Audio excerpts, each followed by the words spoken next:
माननीय सदस्य ने शिक्षा मित्रों के मानदेय को लेकर के प्रश्न उठाया।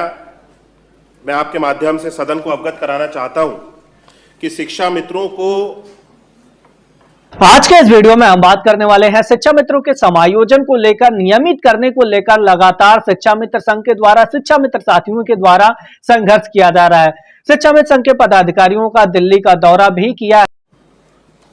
जब पिछली सरकार के समय में, सपा सरकार के समय में सहायक अध्यापक के रूप में इनको नियुक्त कर दिया गया था, उस समय जो इनको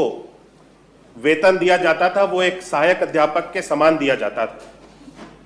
और माननीय सर्वोच्च न्यायालय का जो आदेश आया, उस आदेश के बाद इनको सहायक अध्यापक से वापस शिक्षा मित्र के रूप में नियुक्त करने का निर्णय हुआ, और जिसके रूप में इन सब लोगों को, सभी शिक्षा मित्रों को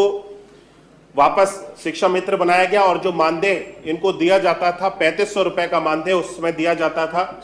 उस 3500 रुपए के मानदेय को लगभग 3 गुना हम सब लोगों ने बढ़ाने का काम किया, और 10,000 रुपए उनका मानदेय उस समय तय करके इनको 11 माह के लिए 10,000 रुपए का मानदेय देना हम सब लोगों ने प्रारंभ किया। वर्तमान में उस समय भी इन लोगों को, शिक्षा मित्रों को अवसर दिया गया कि जो शिक्षा मित्र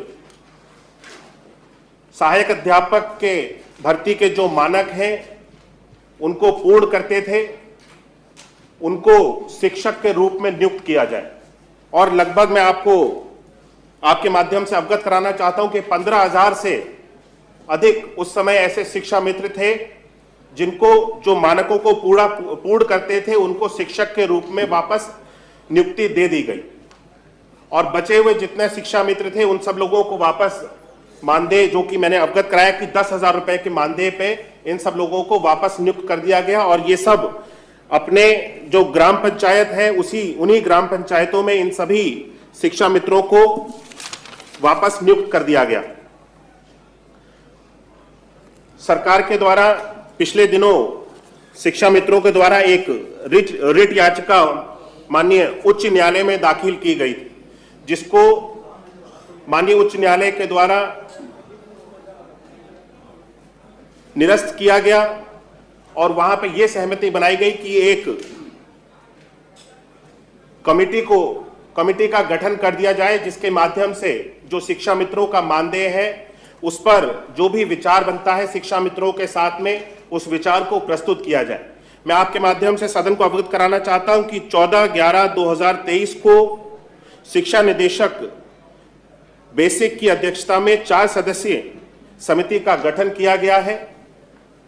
समिति द्वारा शिक्षा मित्रों के साथ बैठक करते हुए इस संबंध में कार्रवाई भी की जा रही है, और जो भी प्रस्ताव हमारे शिक्षा मित्रों के साथ में इस कमेटी के माध्यम से बना करके सरकार को प्रस्तुत किए जाएंगे, उस पर सरकार के द्वारा विचार किया जाएगा, और जो भी सहमति बनेगी उससे सदन को अवगत कराया